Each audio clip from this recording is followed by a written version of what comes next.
کہ یہ کیا کیا، امام حسین کو شہید کیوں کیا۔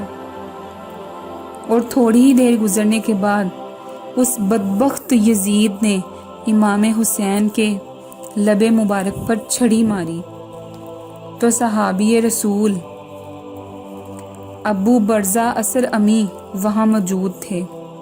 وہ اٹھ کھڑے ہوئے، بدن کانپنے لگا، کہنے لگے، اے ظالم، اے بدبخت، تو نہیں جانتا یہ نواسہ رسول ہیں، اور اے ظالم اپنی چھڑی پیچھے ہٹا لے۔ قسم خدا کی میں نے اپنی ان آنکھوں سے دیکھا ہے نبی پاک کو ان لبوں کو بوسہ دیتے ہوئے، انہوں نے کئی بار ان لبوں کو چوما ہے۔ یزید تو بڑا بدبخت انسان ہے۔ یہ کہہ کر وہ دربار سے نکل گئے۔ پھر یزید نے کہا، بتائیں آپ کیا چاہتے ہیں؟ تو امام زین العابدین نے کہا، میری 4 شرطیں ہیں۔ کہا، بتائیں کون کون سی شرطیں ہیں؟ فرمانے لگے، سر حسین اور سر شہید ہمارے سپرد کر دو تاکہ ہم کربلا جا کر ان کی تدفین کر سکیں۔ دوسرا یہ کہ ہمیں مدینہ پاک حفاظت سے پہنچا دو۔ تیسری شرط یہ کہ مجھے جمعہ کا خطبہ دینے دو، دمشق کی جامع مسجد میں آج میں جمعہ کا خطبہ دوں گا۔ اور چوتھی یہ بتائی کہ قاتلان حسین میرے سپرد کر دو۔ یزید نے کہا، کون ہے قاتل حسین کا؟ لوگوں نے کہا، خولی ہے۔ خولی نے کہا، میں نہیں ہوں۔ سنان بن انس نخی نے کہا، میں نے قتل کیوں کرنا تھا؟ یہ تو شمر ذی الجوشن نے کیا ہے۔ شمر ذی الجوشن نے کہا، میں نے قتل نہیں کیا، میرا کون سا حسین نے کچھ بگاڑا تھا؟ قتل تو اس نے کیا ہے جس کی حکومت تھی، وہ قاتل ہے حسین کا جس کو حکومت چاہیے تھی۔ اب یزید کہنے لگا، تمہاری یہ شرط تو میں پوری نہیں کر سکتا، لہٰذا خطبہ دے دو۔ امام زین العابدین خطبہ دینے کے لیے کھڑے ہوئے، اور خطابت تو اس گھرانے کی لونڈی تھی۔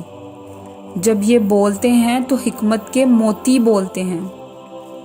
جو ہی امام زین العابدین نے دمشق کی جامع مسجد میں خطبہ شروع کیا تو لوگوں کا مجمع ہو گیا۔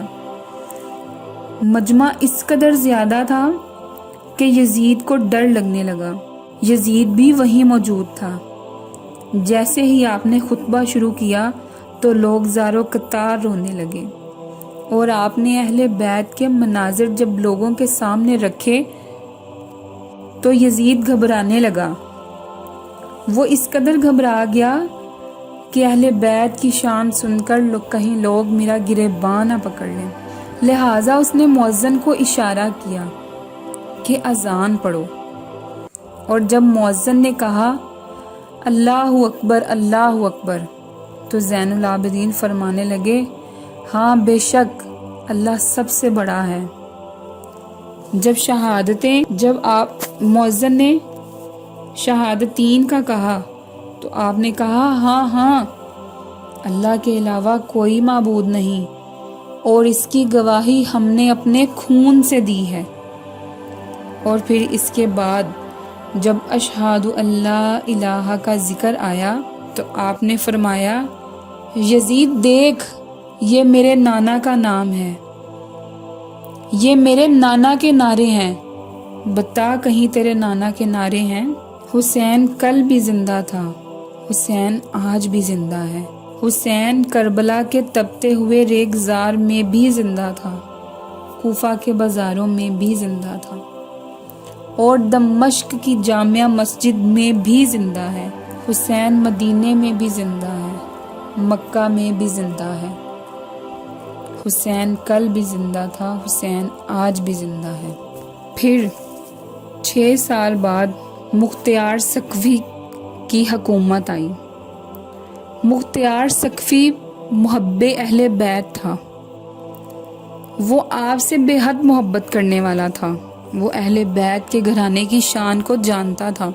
اس نے سب سے پہلے عبداللہ ابن زیاد کو قتل کیا اور ویسے ہی اس کا سر کوفے کی گلیوں میں گھمایا، اور دمشق کے بازار میں جب دربار لگا تو اس نے اس کے لبوں پر چھڑی ماری تو مجمع کے ایک کونے سے آواز آئی، بے شک آج عدل ہو گیا۔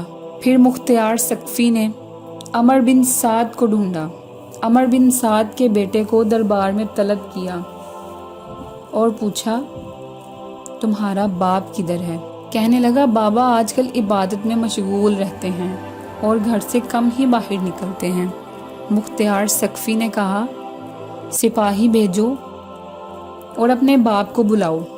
اس نے کہا نہیں، بابا نہیں آئیں گے۔ اور عمر بن سعد کا کہنا تھا کہ مختار ثقفی میرا بہت اچھا دوست ہے، وہ مجھے قتل نہیں کرے گا۔ اس کے گھر والوں نے کہا اگر تم نے نواسہ رسول کا لحاظ نہیں رکھا تو پھر مختار ثقفی تمہارا لحاظ کیوں رکھے گا؟ کہا چھوڑو یہ ساری باتیں، وہ میرا بہت اچھا دوست ہے۔ مختار ثقفی نے سپاہی بھیجے اور کہا اس کی گردن کاٹ کر میرے پاس لے آنا۔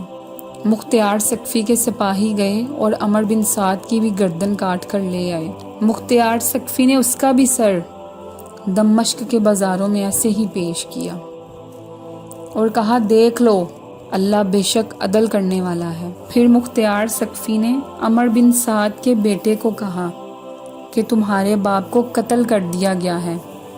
اس نے کہا زندگی میں کوئی مزہ نہیں رہا۔ اس نے کہا تمہیں بھی قتل کر دیتے ہیں۔ عمر بن سعد کے بیٹے کو بھی قتل کر دیا گیا۔ آپ نے ان دونوں کے سر مدینہ بھیجے اور ان سے کہا کہ آپ کے باپ اور بھائی کا بدلہ لے لیا گیا ہے۔ فرمانے لگے میرا باپ نواسہ رسول ہے، میرا بھائی مشابہت نانا جان ہے، میرا باپ حسین بن علی ہے، اور یہ گستاخ کہاں میرے باپ اور بھائی کا بدلہ چکا سکتے ہیں۔ مختار ثقفی نے چن چن کر امام حسین کے قاتل مارے، اس نے چن چن کر ہر بندے کو قتل کیا، اور تاریخ بتاتی ہے کہ آپ نے امام حسین کے تمام قاتلوں کا بدلہ لے لیا اور اسی طرح اسے دمشق کے بازاروں میں گھمایا اور لوگوں کو بتایا کہ یہ غلط ہیں اور وہ صحیح۔ حسین کل بھی زندہ تھا، حسین آج بھی زندہ ہے۔